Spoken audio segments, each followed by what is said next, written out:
Good evening to all.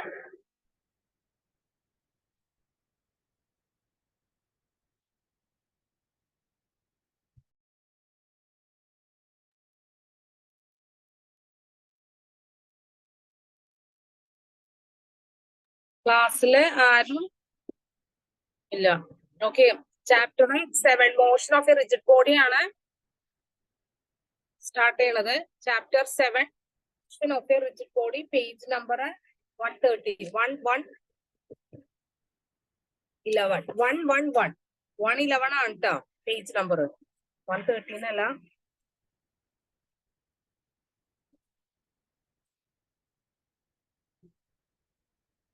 Okay, motion of A rigid body. നമ്മൾ work energy power important ആയിട്ടുള്ള ഒരു chapter ആണ് finish ചെയ്തേക്കുന്നത്. ഇനി നെക്സ്റ്റ് നമ്മൾ എടുക്കാൻ പോണത് ചാപ്റ്റർ 7. ഈ മൊഡ്യൂളിൽ തന്നെ chapter 7 motion of A rigid body. Okay,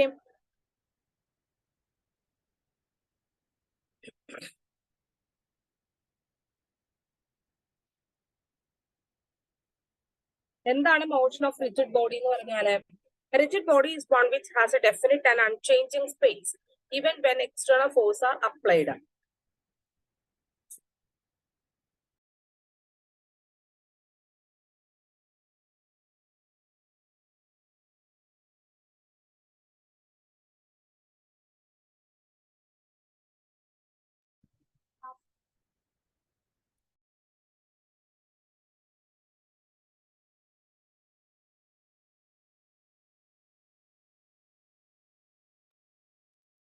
Okay, what is rigid body?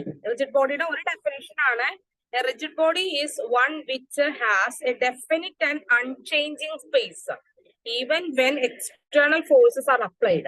മനസ്സിലായല്ലോ? അപ്ലൈ ചെയ്താൽ unchanging space and definite shape, അങ്ങനെയുള്ള ബോഡിയെയാണ് റിജിഡ് ബോഡി. നമ്മളൊരു എക്സ്റ്റേണൽ ഫോഴ്സ് അപ്ലൈ ചെയ്താൽ പോലും അതിന്റെ ഷേപ്പിനോ സ്പേസിനോ ചേഞ്ച് വരാത്തത്. അല്ലെങ്കിൽ വേറൊരു ഡെഫിനിഷനിലെ rigid body is one which the separation between the constituent particle does not change with its motion. മനസ്സിലാകുന്നുണ്ടല്ലോ? അതാണ് റിജിഡ് ബോഡിയുടെ ഒരു ഡെഫിനിഷൻ ആയിട്ട് പറയുന്നത്. ദെൻ എന്താണ് what is moment of inertia? എന്താണ് മൊമെന്റ് ഓഫ് ഇനേർഷ്യ? നമ്മൾ പഠിച്ചതാണ് ഇനേർഷ്യ എന്താണ്. Moment of inertia of a body about a given axis is equal to twice the kinetic energy of the rotation of the body rotating with its angular velocity about the given axis.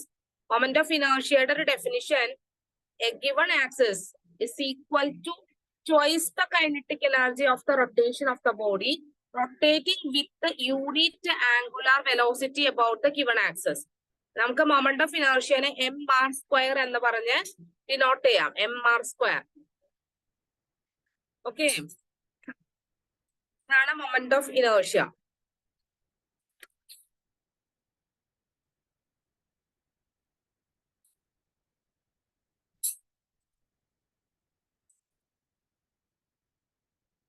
R എന്ന് പറയുന്നത് അവിടെ distance ആയിട്ട് വരും കേട്ടോ. R is the distance ആണ് and M is the mass ആണ്. Moment of inertia gives a measurement of the resistance of a body to a change in its rotational motion. I is equal to mr² ആണ്. I is equal to mr². Okay, just മനസ്സിലാക്കിയാൽ മതി. Then calculate the radius of the gyration of a solid sphere if the axis is a tangent to the sphere. Sphere എന്താണ്? Ball പോലെ. അപ്പൊ അതിന്റെ radius of the gyration എങ്ങനെ കാണും? അതാണ് question.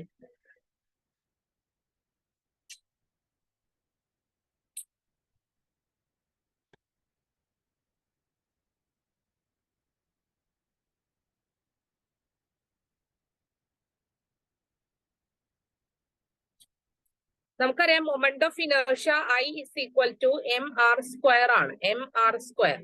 ഇവിടെ റേഡിയസ് ഓഫ് ദ ഗൈറേഷൻ കാണാൻ വേണ്ടിയിട്ട് moment of inertia of the solid sphere about an axis tangential to the sphere is 7/5 mr² വരും. 7/5 mr². This equal to mx². ഇതിനെ നമുക്ക് mx²ആയിട്ട് ഇക്വേറ്റ് ചെയ്താൽ 7/5 mr². എമ്മും എമ്മും എന്തായി പോകും? ക്യാൻസൽ ചെയ്ത് ബാലൻസ് നമുക്ക് കിട്ടുന്നത് x² is equal to 7/5 r² എന്ന് കിട്ടും. From this equation, we get x is equal to root of 7 by 5 r square. R square in the root cancel x is equal to r outside then 7 by 5. This is radius of gyration of a solid sphere. The radius of the gyration of the solid sphere denoted with x that's equal to r root of 7 by 5.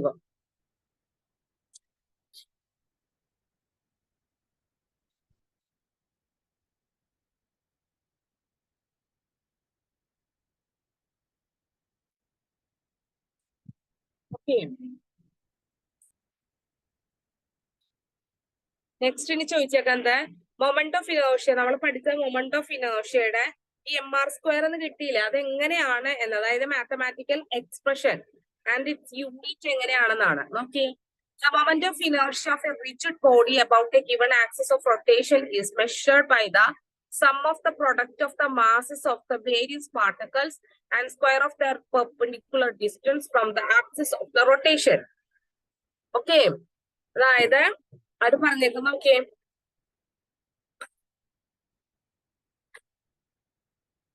This is an axis I consider y dash is the axis. Now x-axis, y-axis axis of the rotation. This is R1, M1.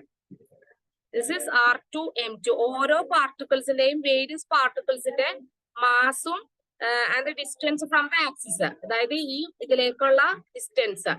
Then, here take particle R3 and the mass M3. This is sum. This is sum moment of inertia. M1 R1 square, M2 R2 square, plus M3 R3 square, plus etc. Sum that is sigma I is equal to 1 to L M I Ri square. M-I-R-I square. This is the moment of inertia I is equal to M-R square. M is the mass of the body and R is the distance of the body from the axis. Distance between the axis and the body. That is R. Okay. And the SI unit of the moment of inertia is M-R I square. That is M-R square. That is M-R square. I is equal to M-R square. That is M. What is M? M in the unit kilogram. R in the unit meter. Kilogram meter square. And its dimension is mass L square. Stand up. This is moment of inertia. Unit.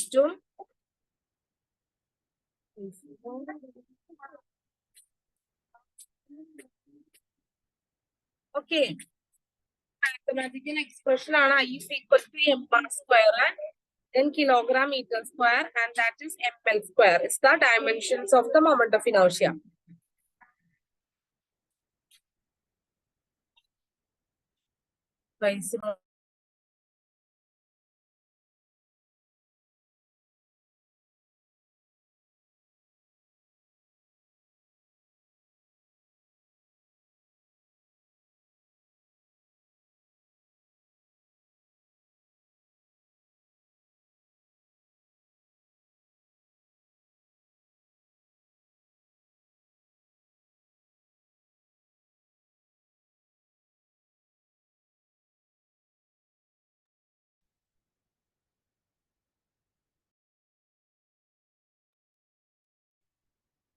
Okay, question number 5.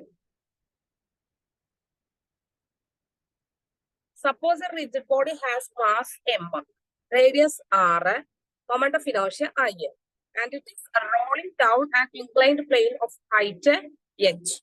At the end of its journey, it has acquired a linear speed nu and an angular speed omega.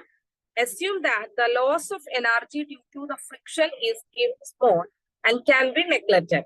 Obtain the value of mu in terms of h. Muയുടെ value ഹൈറ്റിന്റെ ടേംസിൽ എഴുതാനാണ് നമ്മളോട് പറഞ്ഞിരിക്കുന്നത്. U എന്ന് പറഞ്ഞാല് എന്താണ്? Linear സ്പീഡാണ്. ആ ബോഡി മുകളിൽ നിന്ന് h ഹൈറ്റ് ഉള്ള ഒരു ഹൈറ്റിൽ നിന്നും താഴേക്ക് ഒരു ഇൻക്ലൈൻ പ്ലെയിനിൽ അത് ഉരുണ്ട് വരികയാണ്. അപ്പൊ അതിന്റെ ആ ബോഡി സ്പിയർ, ആ സംഭവത്തിന്റെ mass, radius, height, linear speed and angular speed ഇത്ര നമുക്ക് തന്നിട്ടുണ്ട്. നോക്കിയേ, the principle of conservation of the energy implies that the sum of the kinetic energies due to the translation and rotation at the foot of the inclined plane must be equal to the potential energy that the body has at the top of the inclined plane. നമ്മൾ പറഞ്ഞു, അതായത് നേരത്തെ പഠിച്ചു നമ്മൾ, ഇങ്ങനെ വരുമ്പോ ഇവിടെ ഇരിക്കുന്ന ബോഡിക്ക് എന്തുണ്ട്? പൊട്ടൻഷ്യൽ എനർജിയും, താഴെ വന്നു കഴിയുമ്പോൾ ഇതിന് എന്തുണ്ട്? കൈനറ്റിക് എനർജിയും, അല്ലെ? മോഷനിലായിട്ട് വരുമ്പോ കൈനറ്റിക്, അത് എന്താന്നാ പറഞ്ഞത്? ഈക്വൽ ആണെന്ന് നമ്മൾ കഴിഞ്ഞ ക്ലാസ്സിൽ പഠിച്ചിരുന്നു. അത് തന്നെയാണ് ഇവിടെ. അതാണ് principle of the conservation of energy implies that the sum of the kinetic energy due to the translation and the rotation at the foot of the inclined plane must be equal. അതായത് ഇവിടെ നിന്നും അതിനെ ഇവിടേക്ക് വരുമ്പോൾ ഉണ്ടാകുന്ന kinetic energy must be equal to the potential energy that the body had at the top of the inclined plane. ഇത് ഇവിടെ ഇരുന്നപ്പോൾ ഉണ്ടായിരുന്ന പൊട്ടൻഷ്യൽ എനർജിയോട് ഈക്വൽ ആണ് ഇത്. ഇതിലൂടെ വന്ന മോഷനിൽ വന്നപ്പോൾ നമുക്കറിയാം, മോഷനിലൂടെ കിട്ടുന്ന എനർജിയാണ് kinetic energy. That kinetic energy is equal to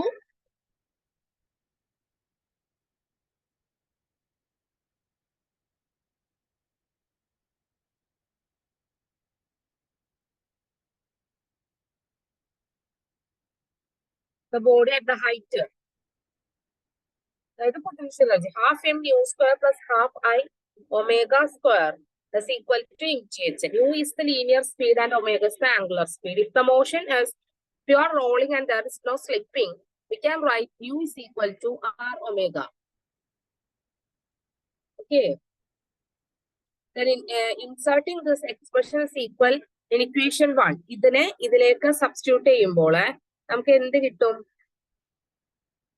half m mu square plus half I mu square by r square. അതായത് ഈ ഒമേഗയാണ് നമ്മൾ എടുക്കുന്നത്. ഒമേഗക്ക് ന്യൂ ബൈ സബ്സ്റ്റിറ്റ്യൂട്ട് ചെയ്യും. Okay, equal to mgh.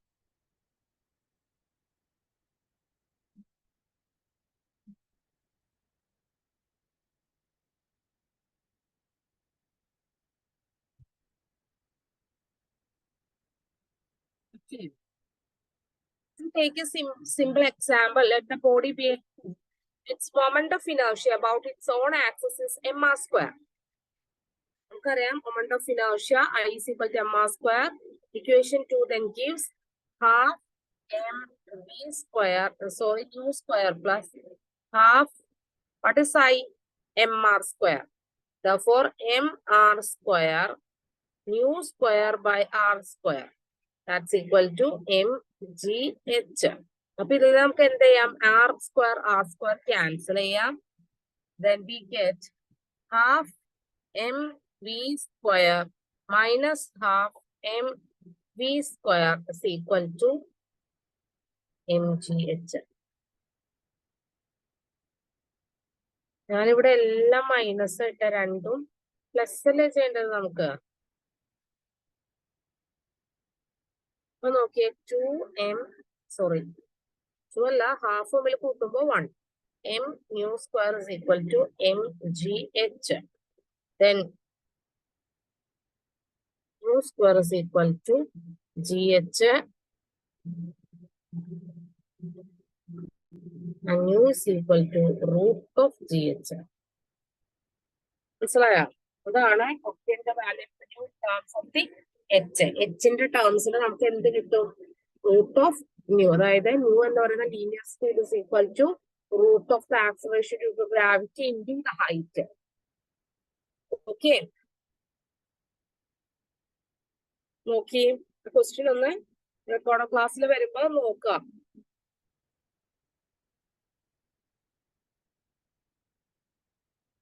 സബ്സ്റ്റിറ്റ്യൂഷനേ ഉള്ളൂ.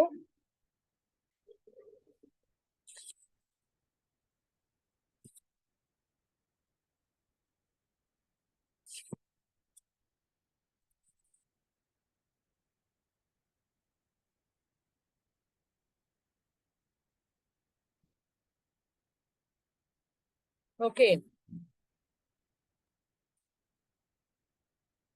And then question number 6. And what is the radius of the gyration of a disc of radius 20 centimeter? നമ്മൾ നേരത്തെ sphere ആണ് പറഞ്ഞത്, ഇവിടെ disc. And rotating about an axis, passing through its center and normal to its plane. എന്താണ് radius of gyration of the disc എന്നാണ് question. ഇവിടെയും എങ്ങനെയാണ്? For a regular uniform discല് I is equal to mr square.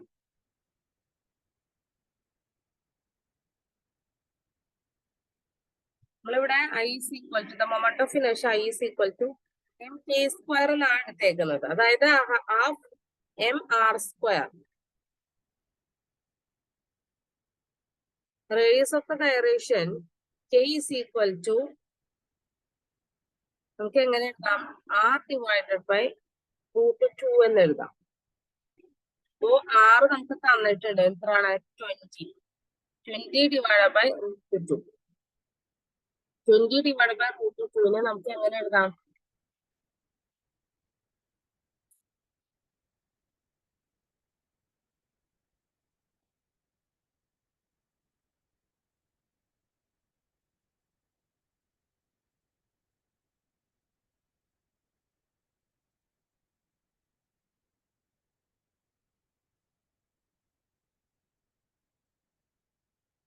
∞ divided by √2 is equal to calculation ചെയ്ത് കഴിയുമ്പോൾ നമുക്ക് 10 എന്ന് കിട്ടും.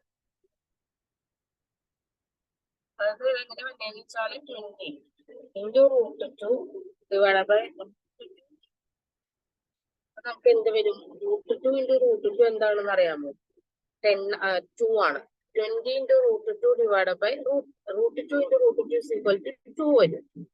മനസ്സിലായോ? അപ്പൊ 2 2 വെട്ടി പോകുമ്പോൾ 10 വരും. Then balance നമുക്ക്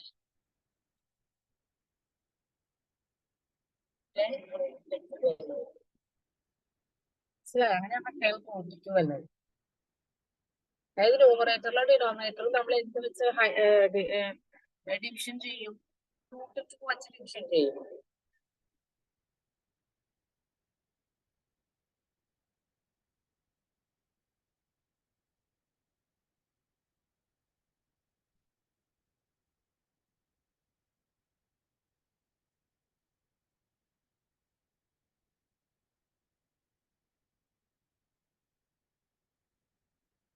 അപ്പോ നമ്മൾ നേരത്തെ ആ k is equal to r by √2 എന്നത് അതുപോലെ തന്നെയാണ്.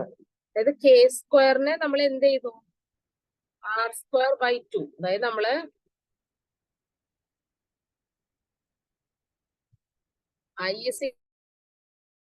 I is equal to mk square എങ്ങനെ ഹാഫ് r square ആയെന്ന് വെച്ചാൽ k square നമ്മൾ r square by 2 എന്ത് ചെയ്താക്കാണ്?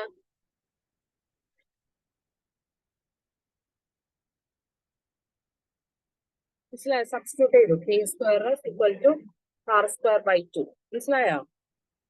ഇനി ആ k square is equal to r square by 2 നമ്മൾ k കാണാൻ വേണ്ടി root of r square by 2 ചെയ്തു. നമുക്കറിയാലോ root of r square that is r ആണ് divided by √2 വരും. ഓക്കെ, r നമുക്ക് തന്നിട്ടുണ്ട്, അതാണ് √2 വന്നത്. Then numerator and denominator multiplied by എന്ത് ചെയ്യണം? √2.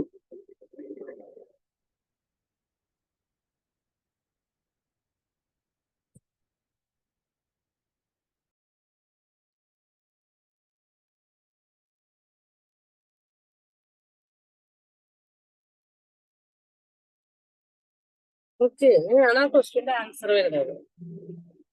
Then 10 √2 ഇവിടെ അങ്ങനെ എഴുതിയാലും മതി ആൻസർ. Then അവര് എക്സാക്ട് വാല്യൂ ആയിട്ട് 10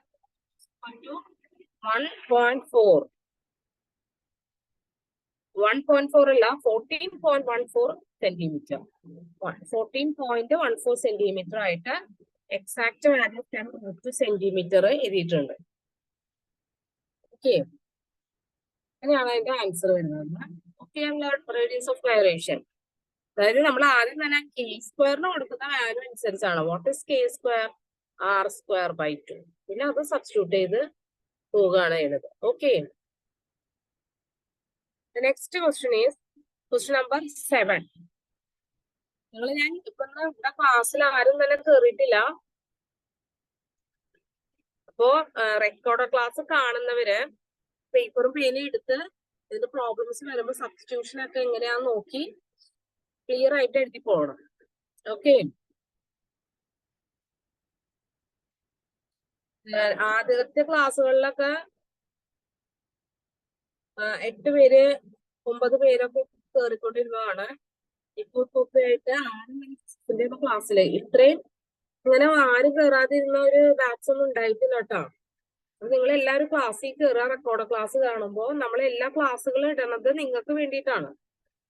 ക്ലാസ്സിൽ കയറാതെ റെക്കോർഡ് ക്ലാസ് കൊടുത്തിരിക്കുകയാണെങ്കിൽ ഡൗട്ടുണ്ടെങ്കിൽ അപ്പൊ തന്നെ ചോദിച്ച് മനസ്സിലാക്കുകയൊക്കെ ചെയ്യണമെങ്കിൽ ലൈവായിട്ട് നിങ്ങൾ ക്ലാസ്സിൽ കയറുക. Then question number 7. If by some break of nature the earth collapsed to 1/8 of its present volume, what would be the definition of a day? And explain. If by some break of nature the earth collapses to 1/8 of its present volume. അതായത് വോളിയത്തിന്റെ അല്ല എർത്തിന്റെ volume എങ്ങനെ നമുക്ക് എഴുതാവുന്നത്? Sphere ആവുമ്പോൾ 4/3 πr². 4/3 πr³ ആണ് എന്താ സ്പിയറിന്റെ volume ആയിട്ട് വരുന്നത്. അത് 1/8 ഓഫ് ഇറ്റ്സ് പ്രസന്റ് വാല്യൂ ആയിട്ട് കൊളാപ്സ് ചെയ്യുന്നു. And it means that it's new radius of the half of the present value is r' എന്ന് പറയുന്നത് r/2 ആണ്. മനസ്സിലാവുന്നുണ്ടല്ലോ? 4/3 πr³ 1/8 ഓഫ് ഇറ്റ്സ് സ്പിയർ ആയിട്ട് കൊളാപ്സ് ചെയ്ത് കഴിയുമ്പോൾ r എന്ന് പറയുന്നത് ന്യൂ റേഡിയസ് ആയിട്ട് r/2 ആയിട്ട് ചേഞ്ച് ചെയ്യും. അപ്പൊ mass of the earth remains constant. മാസിന് എന്ത് പറ്റുന്നില്ല? ചേഞ്ച് പറ്റുന്നില്ല. അപ്പൊ നമ്മൾ എന്ത് ചെയ്യണം? മാസ് കോൺസ്റ്റന്റ് ആക്കി എടുക്കുക. റേഡിയസിന് ചേഞ്ച് വന്നു.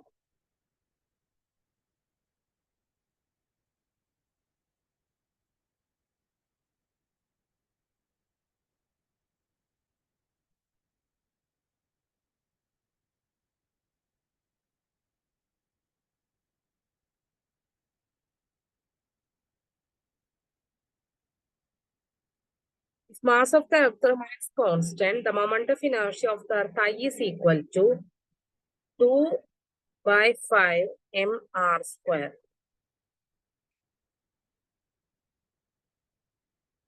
From the law of conservation of momentum, IW is equal to I'(W'), or I is equal to I dot.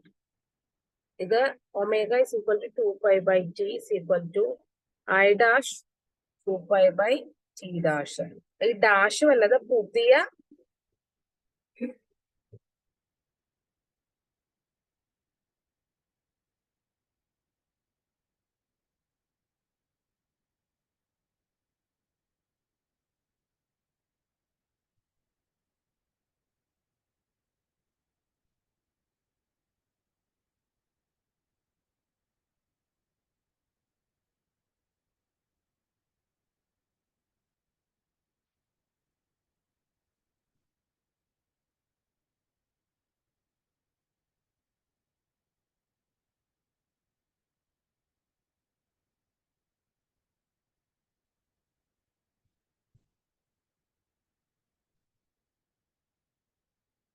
നമുക്ക് എന്ത് കിട്ടും? I 2π/t is equal to I' 2π/t' എന്ന് കിട്ടും. അതിൽ നിന്നും നമുക്ക് 2π ക്യാൻസൽ ചെയ്ത് കഴിഞ്ഞാല് ബാലൻസ് വന്നത് I/t is equal to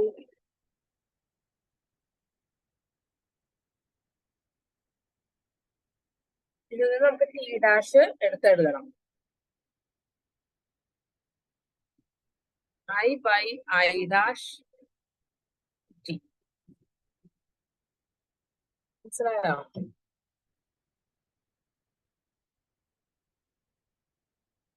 t' എങ്ങനെ വരും? I' divided by I dot t. ഇത് നമുക്ക് I' വാല്യൂ I'-ലും ഇനേർഷ്യ അതായത് 2π/5 mr² divided by 2π/5 mr². into in 24 hours. Okay. Then നമുക്ക് ഇവിടെ നിന്ന് എന്തൊക്കെ ക്യാൻസൽ ചെയ്ത് കളയാം? ബാലൻസ് എന്ത് കിട്ടും?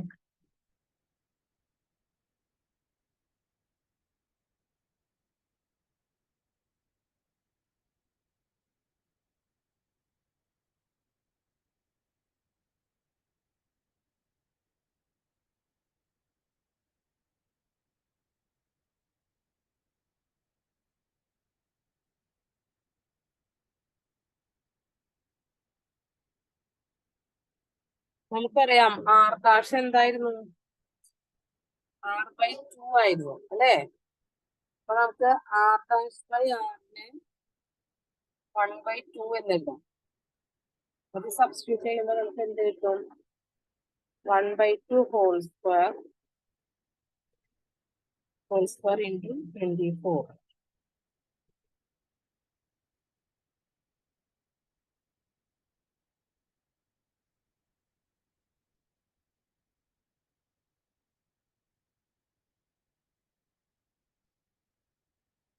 പുതിയ ടൈം നമുക്ക്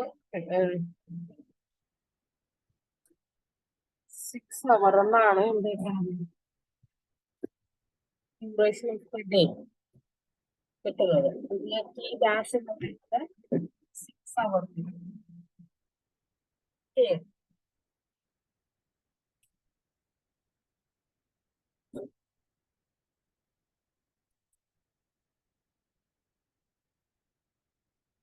Question number 8. 2 marks. അതെല്ലാം പ്രോബ്ലംസ് വൈസ് ആണ്. അപ്പൊ ജസ്റ്റ് വലിയ ഒരുപാട് തിയറംസ് ഒന്നും പഠിക്കാനില്ല.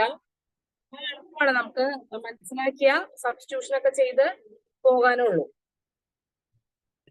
Then question number 8. 2 masses of 3 kilogram and 5 kilograms are attached to a massless string as passed over a frictionless pulley as shown in the figure. Calculate the tensions in the string and the accelerations of the 3 kilogram block. നമ്മുടെ ഡയഗ്രത്തിൽ കാണിച്ചിട്ടുള്ള പുള്ളിയില് 3 kilogram ആയിട്ട് 5 kilogram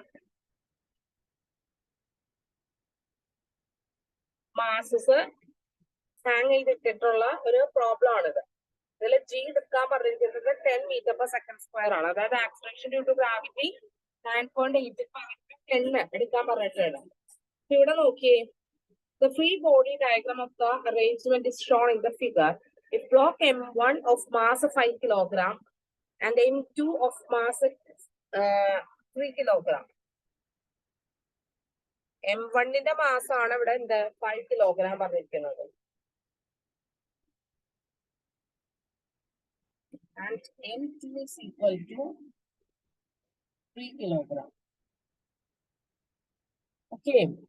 ഇത് നമുക്ക് എങ്ങനെ എഴുതാം? M1G minus T is equal to M1A, or T is equal to M1G minus M1A. G acceleration due to gravity ആണ് ട്ടോ. For smaller block M2, ഇനി M2 ന് വേണ്ടി എഴുതുമ്പോ എങ്ങനെ എഴുതണം? ടെൻഷൻ ആണ് M2G is equal to MA. Then M2A plus M2G.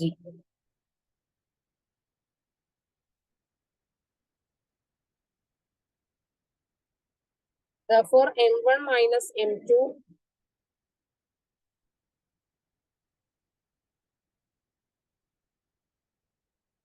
ഇതിൽ നിന്ന് നമുക്ക് G പുറത്തെടുക്കണം. അപ്പൊ M1 minus M2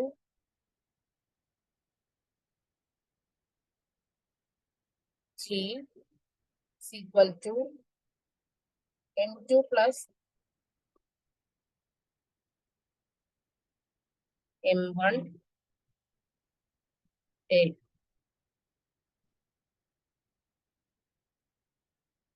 നമുക്ക് ആക്സിലറേഷൻ A എങ്ങനെ കാണാം? M1 minus M2 into G divided by M1 plus M2. And T is equal to 2 into M1 M2 divided by M1 plus M2 into G.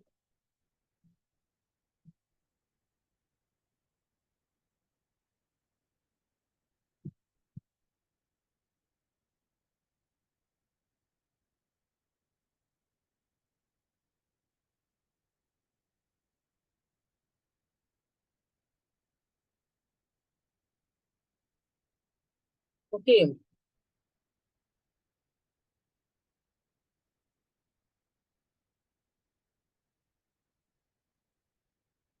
നമുക്ക് tension ആണ് 2M1. അതായത് M1 M2 divided by M1 plus M2 into G. Acceleration of 3 kilogram block A is equal to, നമുക്ക് എന്ത് എഴുതാം, M1 M2 substitute ചെയ്ത് കൊടുക്കാം. 3 kilogram ബ്ലോക്കിലെ M1 minus M2, that is 5 minus 3 divided by 5 plus 3. എന്താ ചെയ്യേണ്ടത്? Acceleration due to gravity 10. നമുക്ക് എന്ത് കിട്ടും? 20 divided by 8, that's equal to 2.5 meter per second square. നമുക്കറിയാം ആക്സിലറേഷന്റെ യൂണിറ്റ് ആണ് എന്ത്? meter per second square. Upward and tension in the string, and then T is equal to, നമുക്ക് എന്ത് കിട്ടും? 2 into 5M1 into M2 3 into acceleration due to gravity 10 and divided by 5 plus 3. That's equal to, ഇതിനെ മൂന്നും കൂടി എല്ലാനും multiplication ചെയ്ത് നമുക്ക് 300 divided by 8 കിട്ടും. Then this is equal to 300 divided by 8 is equal to 37.5 Newton.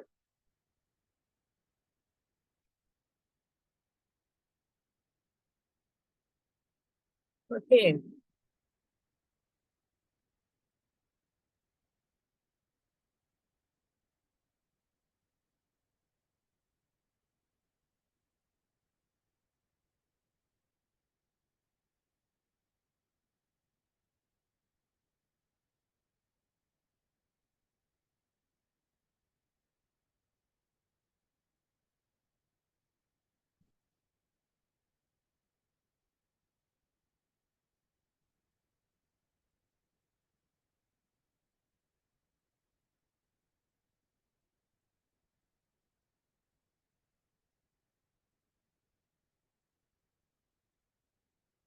വിചാരിക്കണം ക്ലാസ്സിൽ ആരും ഇല്ലാത്തതുകൊണ്ടാണ്, അല്ലെങ്കിൽ നമുക്ക് എന്തെങ്കിലും ഡൗട്ട് എന്തെങ്കിലും ഉണ്ടെങ്കിൽ ചോദിക്കായിരുന്നു. Then question number 8 കഴിഞ്ഞു. Then question number 9. 3 rods each of mass per unit length 1 kilogram per meter and length 20 centimeter form an equilateral triangle. Then determine the center of the mass of the system and moment of inertia of the system about an axis passing through the center of mass and normal to its plane. ഇവിടെ നോക്കി equilateral triangle ആണ് പറഞ്ഞിരിക്കുന്നത്. അപ്പോ പറയാം 3 സൈഡും എന്തായിരിക്കും? തുല്യമായ ഒരു triangle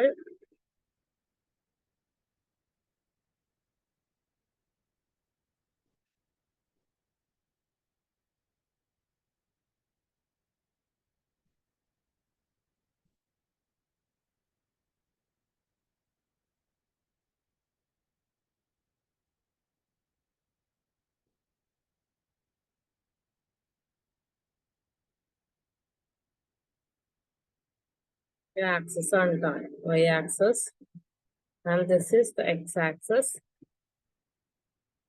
Okay, then the C, it's height. Then ഇവിടെ നിന്ന് എന്താണ്? ഒരു ട്രയാങ്കിൾ പോലെ ഉണ്ട്. then ഇതൊരു പോയിന്റ് F, ഇതൊക്കെ സെന്റർ പോയിന്റ് ആണ് കേട്ടോ. F, E, D, then ഇത് 10 സെന്റിമീറ്റേഴ്സ് വെച്ചിട്ടാണ് ഇതിനെ എന്ത് ചെയ്തിരിക്കുന്നത്? ഡിവിഷൻ ഇവിടെ വരുമ്പോൾ അത് എന്താണ്? 10 0 ആണ്. മീൻസ് എക്സ് ആക്സിസിലെ വാല്യൂ 10,0. ഇതാണ് അതിന്റെ diagram. Consider 3 rods AB, AC, PC. 10 to 20 centimeter and comes 1 kilogram. Okay. Then arranged to form an equilateral triangle ABC as shown in the figure. The mass നമുക്ക് തന്നിട്ടുണ്ട്. അത് arrange ചെയ്തിരിക്കുന്നത് equilateral triangle പോലെയാണ്. Consider the point A as the origin. Okay.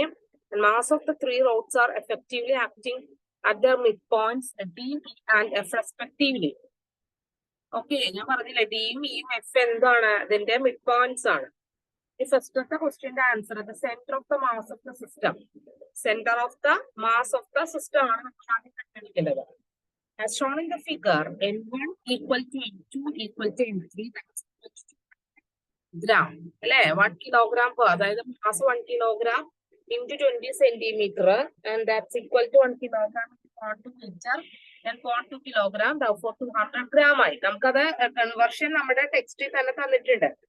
നമ്മൾ ആൻസറിൽ കണ്ടുപിടിച്ച ഏരിയക്കാണ് 200 gram എന്നുള്ളത്. Okay. Then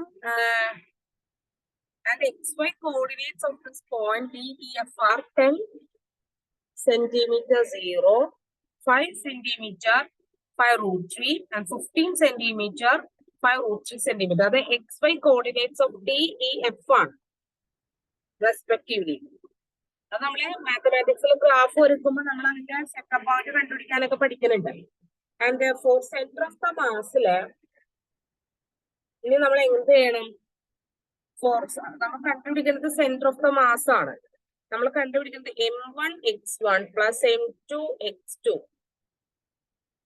plus M3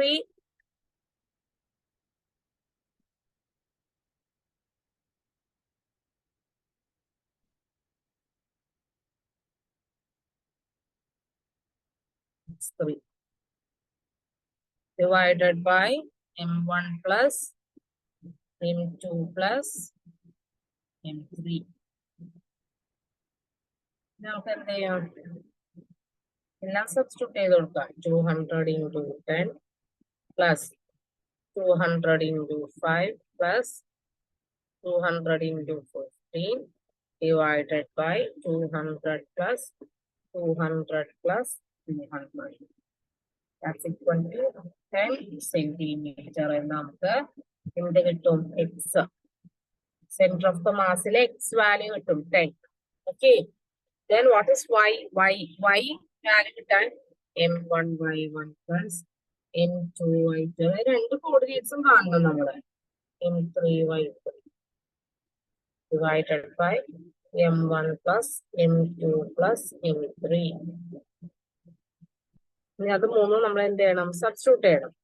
Therefore 200 into 0 plus 200 into 5 root 3 plus 200 into 5 root 3 divided by 3 into 200. അതായത് 3 200 നമ്മൾ എന്ത് ചെയ്യണം? ഇത് ചെയ്യണം. അപ്പൊ നമുക്ക് അവിടെ ആൻസർ കിട്ടുന്നത് 10 divided by root 3 centimeter എന്നാണ്.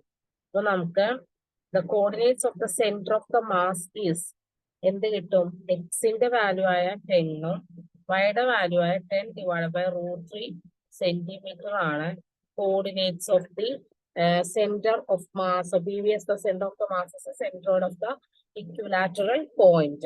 മനസ്സിലാവുന്നുണ്ടോ?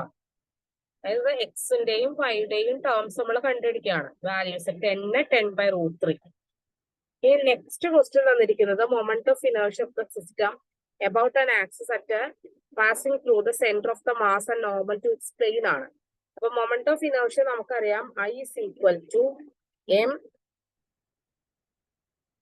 R square or L square MR square divided by 12. ഇവിടെ എങ്ങനെയാണ്? The moment AB about passing through its midpoint D and perpendicular plane of the paper, a pass by 12, then 200 gram 20 centimeter square divided by 12. Therefore, okay,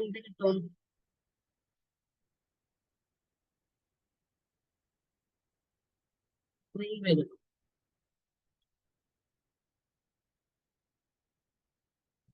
അതായത് 20,000 divided by 3 gram per centimeter square. Gram centimeter square. Moment of inertia. A distance of cm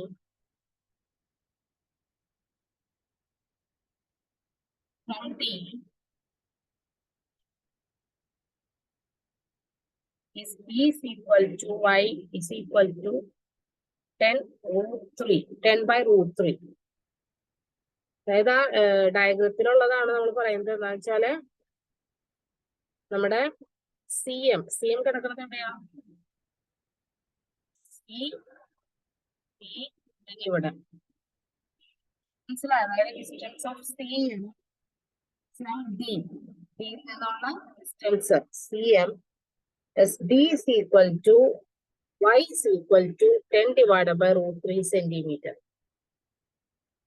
And hence from theorem of the parallel axis moment of inertia of the road AB about an axis passing through CM and perpendicular to the plane of the paper will be the moment of inertia, the new moment of inertia I1 dash is equal to I1 plus M1D square. Therefore, I1 is equal to 20,000 divided by 3 plus 200 M into 20 T square ആണ് കണ്ടുപിടിക്കുന്നത്. T square.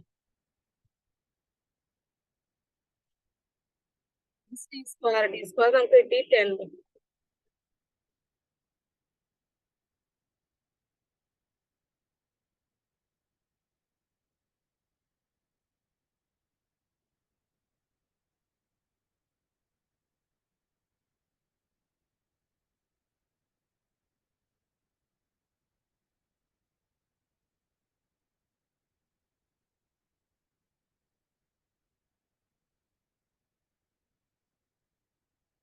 നമുക്ക് എന്ത് കിട്ടും? New moment of inertia is equal to 40,000 divided by 3 gram centimeter square കിട്ടും. The moment of inertia of the road AC. ഇനി എന്ത് ചെയ്യണം?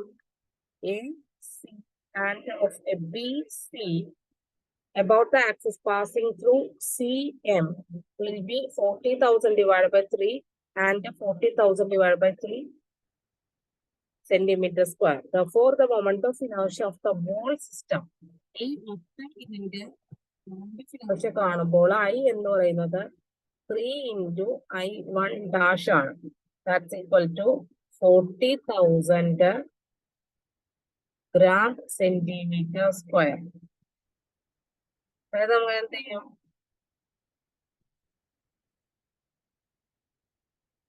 3 into 3 ആണ് വന്നത്. നമുക്ക് ആൻസർ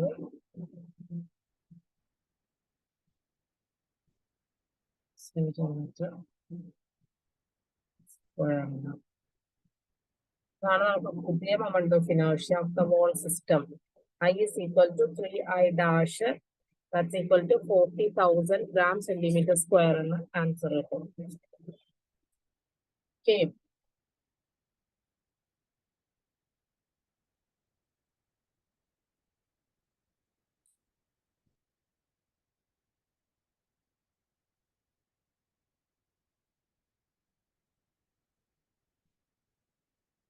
അപ്പൊ നമ്മുടെ ഈ ചാപ്റ്റർ ഫിനിഷ് ആയിരിക്കുകയാണ്.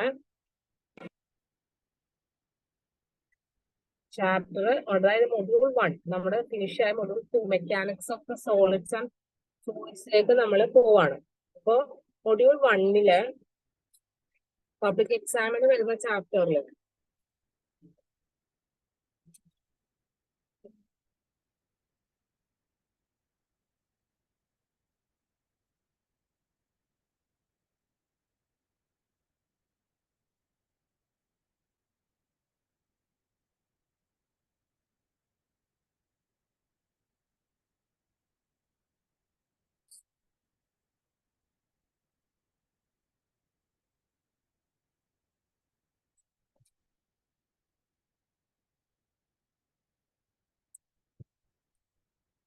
മൊഡ്യൂൾ 1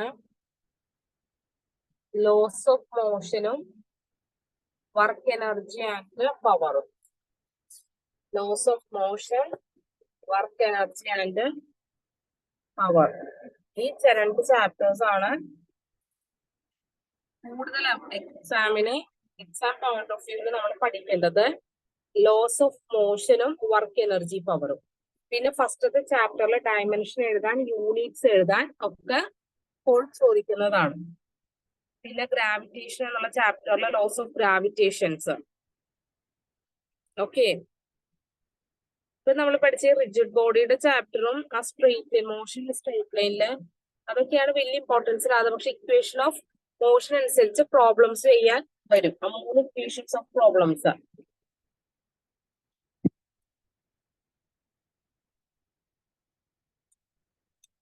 അപ്പൊ ആ 3 ഇക്വേഷൻസ് ഓഫ് മോഷൻസ് ഇതൊക്കെയാണ് equation of motion. H is equal to ut plus half at square. Then v is equal to u plus at and v square is equal to u square plus 2as. ആ 3 equations വച്ചിട്ട് problems ചെയ്യാൻ നന്നായിട്ട് പഠിച്ചിട്ട് പോകാട്ടോ. അതായത് v is equal to u plus at and v square is equal to u square plus 2as and s is equal to ut plus half at square. പിന്നെ നമ്മുടെ ന്യൂട്ടൺസിന്റെ loss. ഏത് loss? ന്യൂട്ടൺസിന്റെ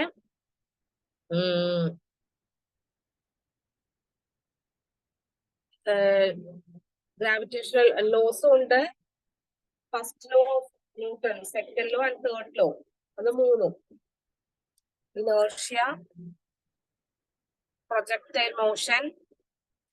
അതൊക്കെയാണ് നമ്മുടെ ഈ ഫസ്റ്റത്തെ മൊഡ്യൂളിൽ നിന്ന് നമുക്ക് പഠിക്കാനുള്ളത്. ഓക്കെ, ഏറ്റവും ഇമ്പോർട്ടന്റ് ആ second law of motion. First, second, third. അതിൽ സെക്കൻഡ് ആണ് കൂടുതൽ റിപ്പീറ്റ് ചെയ്ത് ചോദിച്ചേക്കുന്നത്.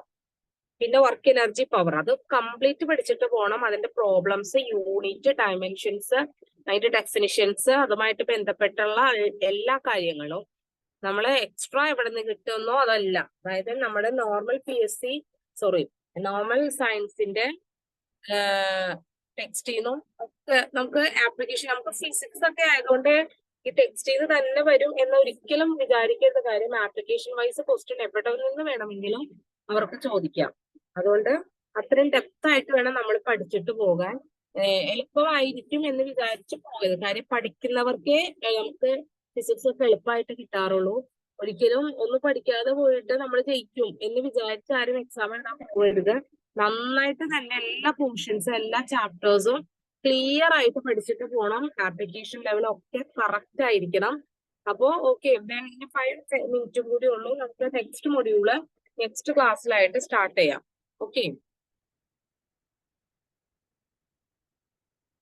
Thank you.